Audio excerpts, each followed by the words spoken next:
তার নাম হচ্ছে সালেহা ইমরান। ইনি পাকিস্তানের বাসিন্দা। দর্শক, আপনাদের যদি বলা হয় যে পাকিস্তানের কোনো এক বাসিন্দা ভারতীয় তথা পশ্চিমবঙ্গে এসে পশ্চিমবঙ্গবাসী হয়ে গেছে, তাহলে আপনাকে শুনতে কেমন লাগবে? আপনাকে একটু হলেও খারাপ তো লাগবে। কারণ যেই দেশের সঙ্গে পাকিস্তান, যেই দেশের সঙ্গে আমাদের ভারতবর্ষের যুদ্ধাযুদ্ধের সম্পর্ক, রক্তারক্তির সম্পর্ক এবং কি বদলার সম্পর্ক, সেই দেশের বাসিন্দা আমাদের ভারতবর্ষে এসে পশ্চিমবঙ্গে এসে পশ্চিমবঙ্গবাসী হয়ে যাচ্ছে। এটা কেমন, কি করে এটা সম্ভব? হ্যাঁ দর্শক, এটাই হয়েছে। নাগরিকতা নিয়ে এরা সব ভোটার লিস্টে এখানে নাম আছে। কোথায় হাত নিয়ে চলে যাবে, ওরকম করতে হয় নাকি? আর ওটা তো পরে তুমি নিতেই পারো, স্টিল মান না। আর ওটা তো কাটশটটা নেই, বুঝলেন? এদের দেখুন, আপনি দেখে অবাক হয়ে যাবেন, যার পাসপোর্ট নম্বরও এখানে আছে, তারা ভোটার কার্ড এখানে নৈহাটি বানিয়ে নিয়েছে। 4 জন আধার কার্ড বানিয়ে নিয়েছে। কত বছর ধরে বসবাস করছে পাকিস্তানের নাগরিক? এই ভোটার কার্ড দেখে বুঝতে পারবেন প্রত্যেকে পাকিস্তানের পাসপোর্ট আছে। পাকিস্তানের পাসপোর্ট 1900 কোন সালে হয়েছে? 23 সালে। 23 সাল থেকে এখানে থাকছে।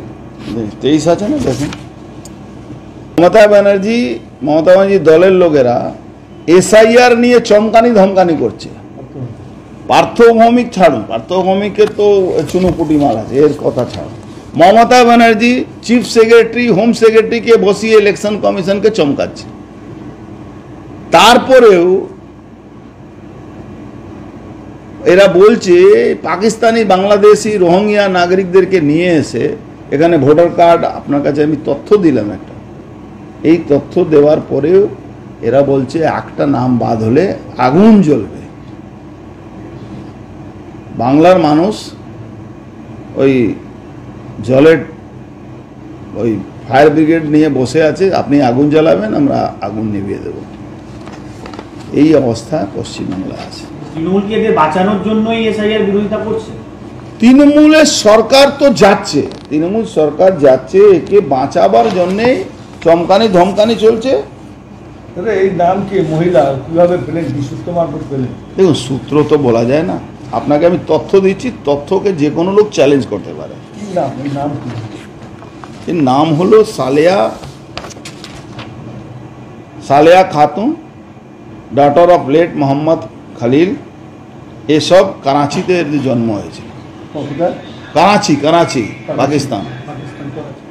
এখানে পাকিস্তানে পাসপোর্টে আসে, পাকিস্তানের পাসপোর্ট থেকে এসে, পাকিস্তানের পাসপোর্ট নম্বরও আছে এখানে, আপনি দেখবেন পাকিস্তানের পাসপোর্ট নম্বর এখানে দেওয়া আছে, আপনি এটা ফটো তুলতে পারেন।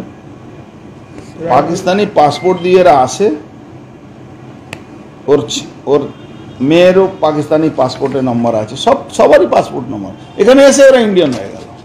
পাকিস্তানের পাসপোর্ট হয়তো ছিঁড়ে ফেলে দিয়েছে বা লুকিয়ে রেখে দিয়েছে, ইন্ডিয়ান নাগরিক হয়ে গেল, ইন্ডিয়ান ভোটার লিস্ট হয়ে গেল, আধার কার্ড হয়ে গেল, রেশন কার্ড হয়ে গেল, ভোটার লিস্টের নাম উঠে গেল। কোথায় থাকে?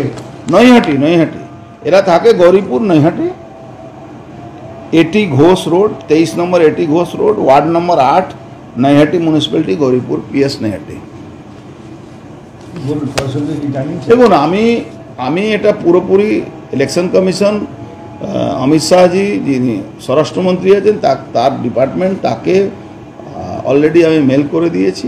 এটা ইমিডিয়েট। ভোটার কার্ড কিনা সেটা অর্জুন সিংরাই বলুন ওটাকে যাচাই করতে। তার কারণ ভোটার কার্ড দেয় নির্বাচন কমিশনার অর্জুন সিংদের আন্ডারে। কারণ এখন তো সব ওদের দলীয় নির্দেশেই সব চলে, নির্বাচন কমিশনার থেকে শুরু করে সব। এটা সত্যি, ভদ্রমহিলার নাম হচ্ছে সালেহা ইমরান। ইনি পাকিস্তানের বাসিন্দা। যার সাথে এনার বিয়ে হয়ে, যে বিবাহ সূত্রে উনি এখানে এসেছেন, মোহাম্মদ ইমরান আলী, 8 নম্বর ওয়ার্ডের বাড়ি, সে দুবাইতে কাজ করত। আজ থেকে প্রায় 25 থেকে 28 বছর আগে এদের সাথে দুবাই আর উনি থাকতেন পাকিস্তানে, সেই থেকে এরা বিয়ে করে ভদ্রমহিলা এখানে এসে থাকছেন। এবার ভোটার কার্ড সঠিক না বেঠিক সেটা পরীক্ষা করার দায়িত্ব নির্বাচন। অর্জুন সিং রে বলুন, ওর সাথে তো যত 2 নম্বরী কাজের সাথে অর্জুন সিং জড়িত, অর্জুন সিংই বের করুক যেটা 2 নম্বরী না 1 নম্বরী, সে দায়িত্ব নির্বাচন কমিশনারের আর অর্জুন সিংদের। আমার নাম মোহাম্মদ ইমরান। মোহাম্মদ ইমরান সালেহা ইমরান কে? আমার ওয়াইফ। কি নাম আপনার ওয়াইফের? সালেহা খাতুন। হ্যাঁ, সালেহা খাতুন। সালেহা সালেহা ইমরান আছে, অনেক লোকই আছে, বাবা আত্মীয় গোষ্ঠী, বাবার সম্পর্ক লোক আছে আর কি। পাকিস্তান কোথায় আছে? কারচি। একজন মহিলা সালেহা খাতুন পাকিস্তানের করাচি শহরে জন্মগ্রহণ করে। সেই মহিলাটি বেশ কয়েক বছর ধরে, মানে 3 থেকে 4 দশক বছর ধরে আমাদের এই পশ্চিমবঙ্গের নৈহাটিতে বসবাস করছেন, এখন পশ্চিমবঙ্গবাসী হয়ে গেছেন। তাহলে আপনারা ভাবুন যে কিভাবে পাকিস্তানে আমাদের ভারতবর্ষেও ঢুকে আছে গুলিতে। আমরা আগে শুনতাম যে বাংলাদেশি ভারতে আছে, বাংলাদেশি মুসলমান রোহিঙ্গারা ভারতে প্রবেশ করে আছে অবৈধভাবে। এখন আমরা শুনতে পাচ্ছি পাকিস্তানও অবৈধভাবে এই ভারতবর্ষে লুকিয়ে আছে, আমাদের এই পশ্চিমবঙ্গে লুকিয়ে আছে। তাহলে ভাবুন আপনারা, তাহলে দেশটাতের মধ্যে কত বাংলাদেশি কত পাকিস্তানি আমাদের এই ভারতবর্ষে লুকিয়ে আছে বা এই পশ্চিমবঙ্গে ঢুকে আছে। তাহলে কেন এসআইয়ের দরকার নেই বলুন তো আপনারা? তাহলে কেন এসআইয়ের দরকার নেই? এসআইআর অবশ্যই দরকার এবং অত্যন্ত দরকার, জরুরি দরকার।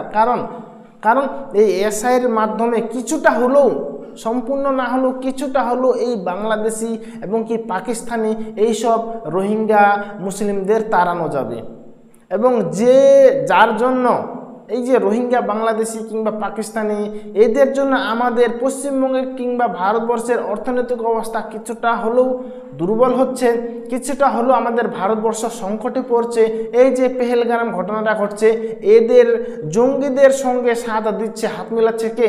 হয়তো ভারতবর্ষের পাকিস্তানে কিংবা বাংলাদেশে লুকিয়ে থাকা আমাদের ভারতের লোক। তাহলে এরা সহায়তা করছে পাকিস্তানকে, তো সেটা এইগুলো যাতে বন্ধ হয়, সেই যাতে সাহায্য করতে না পারে পাকিস্তান জঙ্গিকে, তার জন্য কি এদের বাইরে বের করে দেওয়া দরকার, পুশব্যাক করা দরকার, এবং কি তার জন্য এসআইআর অত্যন্ত জরুরি, অত্যন্ত দরকার। তাহলে ভাবুন, পাকিস্তানের